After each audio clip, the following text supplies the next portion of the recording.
Greetings, fellow football managers, and welcome to the Theatre of Screams. This has been a fantastic football ground for a long time. There have been incredible matches played at this place, and now we are inhabiting it for a season. Yes, the team in the middle, the logo here in the middle of your screen, or, well, middle and up to the center, slightly higher on your y-axis, whatever it is, that is the team that we're playing right now, and I blame the thumbnail, or at least the guy in the thumbnail. Quick note to those of you who have been watching for a while, subscribe, posting a few comments about me not being around for a while. Absolutely true, and I am deeply sorry about it. A few circumstances got in the way, this and that, COVID, illness, holidays, kids. I've been playing golf like crazy, but now obviously the weather isn't helping very much if you're in a, well, northern hemisphere kind of country, which I am. So I've got a little bit more time on my hands, and I've also heard that this has been some kind of challenge on the internet, so why not? Now, I haven't bothered or haven't had the time to actually go into the details of this challenge. I don't know what the rules are. Welcome to my life. That's how I do things. I don't care. And I did watch like 10 seconds of a Zealand video where he came fourth with Manchester United and some other dude came second. Cool. Well done. To be fair, this is not the best team in the league. It is far from it. So going that high is a pretty decent achievement. You've probably been looking at this screen long enough to know that I've done a little bit better so far. The season is not over. And as you can see, the next game is probably the toughest game we're going to have all season. Possible exception of Manchester City at the the Etihad Arena, whatever it's called. So the state of the table could change very much. We are first with 1 goal difference separating us from Manchester City, although they are away at Tottenham, so that'll be a fun one. This match day will probably tell the story of the title. Be that as it may, that's not the point of the video. The point of the video is me spending a few minutes swallowing my bile as I manage this football team. It's actually been kind of fun managing really dodgy players, and I'm going to give you a couple of maybe tips along the way. A couple of ideas that you could actually try out. Now, 2 stipulations. Challenge rules, if you will, for me. Number 1, I had to play with the realistic squad up to the January transfer window, in which case I could do what I want to, but the objectives were to get rid of some of the dead weight in the squad, to wit, Antony and Casemiro. Now, Casemiro looks really well rated in this game. Let's take a quick look at him if we can. Cas should do it, right? Yeah, there he goes. Casemiro. Obviously, I've sold him to Saudi Arabia. He looks fairly decent, really good midfielder. To be fair, still, you could make this work. I didn't leave him alone at DM. That was one of the main things. Do not play Casemiro as a single DM. That was one of the things that I wanted to do. And I held myself to that pretty well. The second thing was this guy, Antony. Can we find him? Yes, we can. Real Sociedad. As you can see, I've sold him too.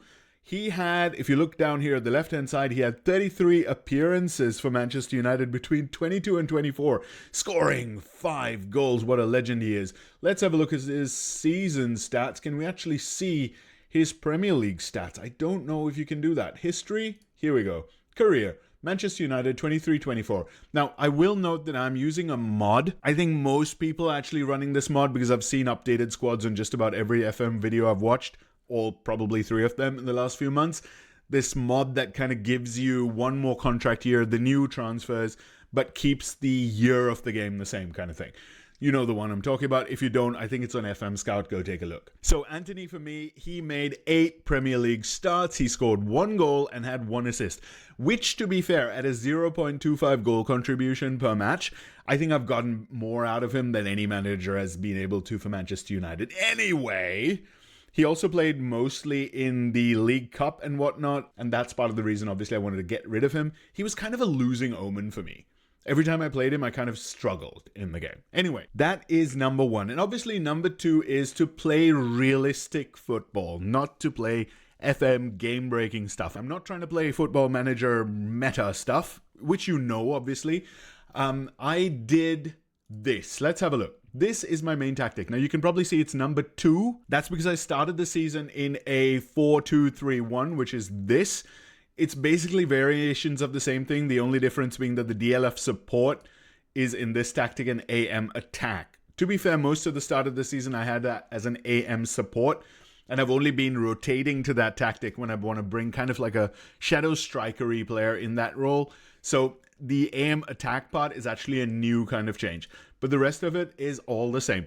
I also wanted to play this kind of 4-2-4 or 4-4-2, whatever you want to call this. I wanted to play this as kind of a tribute to Manchester United. So my third kind of soft restriction was to play Manchester United football, not necessarily Ten Hag football or Solskjaer football, although I think this is a little bit Solskjaer in the way it plays out. Not even one of the other many managers that they've had, Ruben Amorim. I don't know what kind of football he's going to play with his 3-4-3.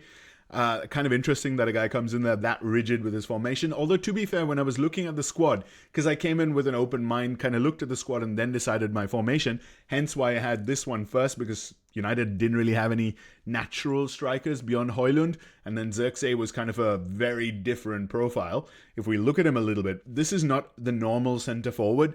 He's more a Roberto Firmino in a way. He's like a Ibrahimovic light. He's definitely got the dribbling and the creativity and the passing and that kind of thing, but he doesn't really have the finishing, the out-and-out finishing that Ibrahimovic had. I would say this is very much a Roberto Firmino kind of profile. So that's the inspiration that I took from it when I created this tactic. Second thing I did is I put Rat Boy 2. Now, if you don't know what a Rat Boy is, where have you been? Gary Neville obviously is the original Rat Boy. I have called this guy Rat Boy 2. He's got the the features for it, and by features I mean stats. I'm not calling him rat-like in appearance. I wouldn't do that to a human being. Or would I? No, I wouldn't. So I had him starting kind of almost as an inside forward. Sometimes I had him in this central midfield or central attacking midfield role. But I wanted to have him deeper in the field, controlling play from deep. He doesn't really have the pace and stuff to hurt people up top. You can see acceleration 12, jumping 8, pace 13, strength 10. Those aren't very good in the box kind of stats, but his technicals and stuff are amazing. So I wanted to make use of that. Passing 18, vision 18, first touch 17. All of that stuff speaks kind of deep lying playmaker, just an orchestrator from deep, kind of like an Andrea Pirlo kind of player. So I actually retrained him. Whoa, that's not him. I actually retrained him here to a DM as a regista. I essentially put him as a individual training. I think I still have it going. If we just click training, yeah, you can see regista support. He is training that. So I actually got him to do that a couple of months into the season, and then I started playing him in a couple of games in that position, so he picked it up really quickly. Now, if you want to know about retraining a player, whether it will work or not, obviously he didn't have this green dot here. He had the rest of the stuff. He actually can play striker, left midfield a little bit, and then he's pretty good at those other positions. The point there is, if you don't have the editor or if you don't look at him with a coach report, you can probably tell that he's quite a versatile player because he can play that many positions. That's like a hidden clue as to the versatility and the possible likelihood of a retraining being successful. It doesn't mean it will be 100%, but it could happen. All right, so that's just a little clue. So I was very confident I could retrain him as a regista, and I could do it very quickly because of how versatile this guy is. He's also fairly professional and stuff, I think. But there you go. So if we just go back over here, Ugarte I wanted to use as my number one central kind of defensive midfielder. And he's got all the attributes for it. Again, he's not very fast, but there you go. So how did I play Manchester United-y football? That is basically through run at defense. This is my attacking instructions or in possession instructions. And as you know, if you've seen any of my videos, I'm one of those keep it really simple guys where I don't click anything if I don't really need to. And for me, Manchester United is run at defense. It's Ryan Giggs. It's Cristiano, whatever his name is. It is those kind of players where they just charge at the defense. I guess Rashford is a little bit dribbly as well. He's a dribbly boy, isn't he? So there you go. Run at defense is kind of all I needed. I wanted to let my players kind of do other stuff without me restricting them very well. I also don't think I have the best passing kind of team. Definitely not from deep. If we look at our best defender, who is Matthijs de Ligt, he's not a very good passer. He's got 13 and 12. So passing 13, vision 12, and that's improved. I think it was a little bit lower earlier as well. Not ideal. I think Martinez is a decent ball player. Yeah, he's got 15 passing, 14 vision. That's fairly good. Luke Shaw's pretty decent as well. 15 passing, 13 vision. Mazraoui is obviously not the first guy you start with here. Delu, whatever his name is. He's gone now. We don't care. He was my starting right back. He was okay, not anything crazy. I've also used Lindelöf quite a little bit in the right back, and he's 13 passing, 12 vision. So the point being, these are not outstanding passes. They're not outstanding at playing the ball out from the back. So I have not given them that instruction. I've also not decided to keep it short because, again, them plus Ugarte, who is 13 passing, 12 vision, not outstanding again. So why would you want these guys punking short passes around? You don't, do you? and that's kind of what I wanted to bring in with the Manchester United culture kind of thing. In transition as well, more of the same. No counter-pressing. This is not a counter-pressing team. I don't think it is, at least. I don't think they really have the legs for it, even though I've upgraded a little bit. Guys like Xerxes don't really have amazing work rate. Yeah, 13, not brilliant. Rashford obviously does not like work at all. That's why he's a professional footballer. He's got work rate of 8. No, I'm joking. They work really hard. Now, T-Rex face down here, he has work rate of 13, teamwork of 10, so that doesn't make for a good presser. Amad Diallo, I think, is a little bit better. No, he's not. Teamwork 9, work rate 12, so not very good. What I meant, I think, I have him a little bit better above T-Rex face because of his determination. Now, I know there's that big debate about determination. I'm not really going to get into it, but I love determination. I see a really big difference in determination between, players who have it and players who don't, especially guys like wingers who kind of need to run to get a ball, to press a little bit. So Diallo actually, it feels like he does a little bit better than his work rate 12 and his teamwork 9 because of that determination stat, and that's why he's up there. So again, not counter-pressing at all, just countering. They will counter-press when given the chance. Normally they'll regroup, so kind of left it open again, kind of in the middle. Counter is definitely on. We do want to counter-attack, and combined with run at defense, that is kind of what I mean with Solskjaer. Take short kicks is the instruction for Onana, because he's got 6 players generally to look at. In both of the tactical setups that we've got, both of these here, he normally has 6 players to access. He has the fullbacks, he's got the central defenders, he's generally also got the 2 midfielders to aim at if he actually wants to distribute. So that's plenty of players to hit with a short kick. We don't really want him punting the ball really long. Kicking 15 is not bad, vision 10 though. So he's not really Edison, is he? Last of all, when we look at out of possession instructions, as I said, this is the same with both tactics. If we look at this one, again, it's mid-block and more often. It's not full tilt. It's not completely going gung-ho and pressing. It is just a little bit turned up. 1 drop more than standard. It's also mid-block with a standard defensive line. Now, what am I trying to do here? Mid-block, I've kind of got nobody in the midline because I don't have any central midfielders. I don't have any wide midfielders. It's either in the AM strata, it's in the striker strata, or it's in the defensive midfield strata. Now, let me tell you the secret sauce here. What we're trying to do is actually trap people in that midfield line, because then my wingers drop back, my fullbacks press up, my midfielders go out, and I usually win the ball in these areas, in the LM and RM kind of areas, because that's where 3 players gang up and press really hard. In this setup, I used to win in the middle as well in the CM area, but I kind of developed this because I heard that pressing legend Sean Dyche once in an interview say that he wanted pressing from the north side in certain situations. He mentioned north side, and if you look at this as a north to south axis, north would be the wingers and the AM or the strikers or whoever it is coming back down and coming in and winning the ball from the back, or at least pressuring from that direction, from their own goal side. Now, I'm not a real-life football tactician, but I thought, you know what, we could actually make this work by setting a trap here in this area and then clamping it shut between the 2 sides of this team. And that's kind of how it has been working out.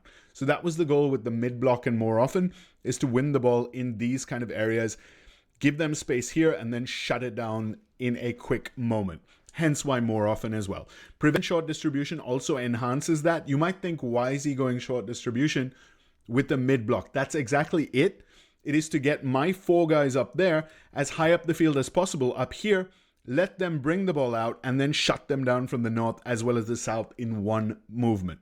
So that's a little tactical tip that you might actually take away from this video. You might want to try it if you want. It is a nice little way to go in this kind of shape. It's something that works for me at least. Now, from an attacking standpoint, Manchester United have no style of play. Oh no. So what have we done? Now, I pointed out Xerxes as a Firmino kind of lookalike. So let's change this formation into a 4-3-3. What do you see here? You've got the back 4. Again, kind of a, let's call it a conservative back 4. Again, we're not the best team in the world. So I didn't want to have one of these guys getting well out of position too hard and giving people chances to get up that flank. And Shaw, who is the most advanced of these players, the wingback support even, he has a DM on defend to cover him. And one of the best DMs in the world, I would personally say, with this kind of stats. Okay, he's not very fast, but he's a great ball winner. So we have the winger support here in this line, the 3 in the middle, and then you have the front 3 here. And if Xerxes is Firmino, now you see him dropping deep, And you see Rashford and Højlund both making runs behind him. And that is kind of the secret sauce. Imagine Rashford as Mane, Højlund as Salah. Oh God, what a comparison that is. Let's pretend I never said that. Point being, Xerxes drops, and then one of these two guys can generally exploit the space that he leaves behind or the defender that he pulls out of the way a little bit. Generally, it's Rashford who comes directly into that area, whereas Højlund takes a channel of his own on the right-hand side. So that is a kind of the attacking move that I want to see from this team. The winger support is another interesting one. This one works alone in a sense. And you'll notice here, Orsolini, I bought this guy in January. He's my Antony replacement. The guy who was starting in this position before he came in was Amad Diallo. So they're both a very similar profile of player. Let's take a look at Diallo again. He is left-footed. He's pretty dribbly. He's also quite fast, but he's dribbly. He's got dribbling 16, first touch 16, flair 17, plus his pace. Orsolini has dribbling 15, first touch 15, flair 16. He's not got as much pace as Diallo, but he does have more technique, and he's mentally a little bit better. He's also got lots of strength and very decent jumping. So one of the patterns of play you see is the second phase, kind of with these three guys being the first phase. Xerxes dropping, he gets the ball, he plays it in behind. That's your first phase attack. Second phase attack tends to be Orsolini doing something with the ball or Diallo doing something with the ball. Sometimes it starts that way. The build-up goes down the right side. They play it into Xerxes from there. That could be one thing. But another thing is Orsolini doing something with the ball on that side. The third phase is then Shaw coming in, making that run wide, crossing the ball for Orsolini to jump with his 15 strength, his 15 aggression, and his 13 jumping, 14 bravery. He can beat a lot of fullbacks and he scores a lot of goals. So there is another tip for you. It is play big wingers. Guys like Cody Gakpo, who scored against Real Madrid with a massive leap. The other thing here is that he is also left-footed. So why do I have two left-footed players playing in winger support? What is this guy talking about? Now, winger support dribbles more, crosses more often, and stays wider. So you would think that this is suited to a right-footed player, which it absolutely is. Now, he's marking tighter and marking a specific position, which is the fullback. That's just a defensive instruction, which I want. I think I have it here too. Yep. I have this guy coming back with his fullback too. So Rashford kind of is not allowed to just dawdle. He doesn't come all the way back, but he does come some way back. Point being, the left-footed player, actually, he doesn't go wide all the time. He also cuts in and does what he wants to. Amad is exactly the same thing. He cuts inside from right wing. He's got that move. So he does that Mohamed Salah kind of thing where he comes inside. Orsolini does this as well. Let's take a quick look. Look, he's got cuts inside from right wing. So he does that too, right? Let's take a look at what I mean. All right, here we go. We've got Orsolini coming inside. He does take the cut, and then he does a Mohamed Salah kind of thing, where a winger could have just gone on the outside. He decided to cut inside and score. And this kind of move, this time it was Gyökeres on it. It was a throw-in, but Orsolini gets on the end of it too. Here's a brilliant goal, by the way. Maguire playing as a striker and feeding the ball in behind. That's kind of what I mean as that deep lying forward who plays a guy in behind him. In this case, T-Rex Face was playing in the Rashford position. How wonderful is that? And this is Antony's only goal under me in the league. Actually, his only goal, full stop. Although he does some interesting things there. That, again, was the right winger cutting in. Here's what I mean about the second phase attack with Shaw coming in and making that outside run. Rashford finds space, and obviously Højlund is that penalty box striker to finish. This one is I don't know what it is actually. We've high pressed somehow, and Amad, who is a winger support, is kind of almost down the middle of the pitch. So that's what I mean about the player who is a left foot. He's not just going to beeline it for the outside. He's also going to kind of do things on his left foot if that's his foot, and if those are his PPMs or his player traits or whatever you want to call them, he is going to cut inside as well. How about that for a banger? Absolute banger. So Højlund is really capable of scoring goals. He's not perfect when it comes to his stats, but he's very, very capable of scoring goals, and lots of goals, including bangers. This is an FMing of Manchester City, by the way. Højlund gets it. T-Rex Face now, he's going on the outside. because he is a right-footed player playing in that right winger support position. So that is actually one of the most interesting kind of tactical things you can do, is by playing a right-footed player or a left-footed player and playing players with different PPMs. Just to prove it, let's just go and have a look at TRX face. He is right-footed, and he only cuts inside from the left wing, not from the right wing. So he's more tempted to stay on the outside when you put him in this position, whereas an Orsolini or an Amad Diallo is going to come inside a lot of the time, but they'll also go outside, which is really, really cool. So those are basically the tactical points I wanted to bring up in this video. Creating connections with a Firmino-like player, you can kind of have that anywhere, but having him drop back and having two players go into his space can create that little overload that you need, and we've scored a lot of goals in that way, or we've gained a lot of territory that way, because Xerxes, as you can see, he has plays with back to goal. He likes ball playing in feet, or play to feet, and he tries killer balls often. He's absolutely perfect for that Roberto Firmino kind of role, where he plays guys in behind him. So I think he's very, very crucial to the way we make this formation work. The second tip is a role like winger support can change a lot depending on the type of player you put in, what their foot is, their preferred foot, their player traits. You can really make that position work interestingly depending on the player. So Mohamed Salah, for example, if you take the Liverpool squad, Mohamed Salah and Ben Doak would express the same position, winger support or winger attack, in a very different way, and it's really fun to play with. The last thing is the block system. It is to kind of figure out where you want your players to play, where you then want to win the ball, where you want to let those jaws of the trap snap shut in this space. That's where we press them. That's where the gap is, and then that's where we block them, because we've got this basis, and then this is kind of like the teeth on the top side, which is slam shut, and that's where we win the ball. And we've encouraged that by actually having prevent short GK distribution. I think I just showed you a couple of goals where actually the prevention and that early press actually helps, having the players up there. When they see that opportunity, they actually will press and maybe turn over a couple of quick goals like that. But then they will come back and they'll press from the north side, which is really valuable as well. So again, super simple instructions, and you can see the performances. I have not saved scum this at all. This is just straight up playing. If we look at fixtures, schedule fixtures, whatever it is, you'll see there's quite a few bad results in there. We've lost against Fulham 3-4 away from home. We've lost against West Ham away. That was a bad one. Lost against Athletic Club. We lost against Man City away in the Premier League early on. Lost against them, obviously, in the Community Shield. So struggled with Man City early in the league. I think I beat them. I think I showed you that as well. Beat them coming back, though. Had a few really dodgy results over here. Lost to Arsenal at Old Trafford. Drew against Everton, which is, again, a dodgy result. Lost to Milan. So there were a few really tricky ones. Just lost to Chelsea, actually. But now we're going into the last 5 games of the season with a chance, because we are top of the league. And the next fixture is a crazy one, away at Anfield. So actually, let me know down below what you think will happen. Let me know if you'd like me to show you that game, if you'd like me to kind of do videos on those next few games as I manage them, taking a bit more time. I've actually just got this save on extended highlights, which is crazy for me. I usually play it on comprehensive.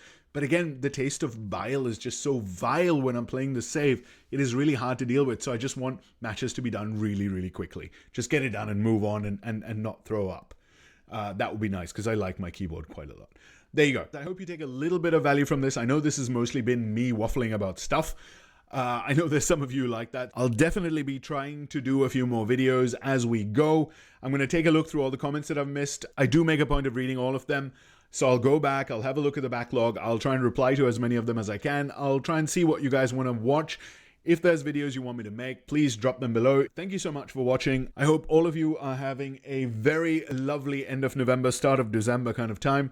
Have a great weekend. Come on the Reds tomorrow. Take care. I will talk to you in the comments below.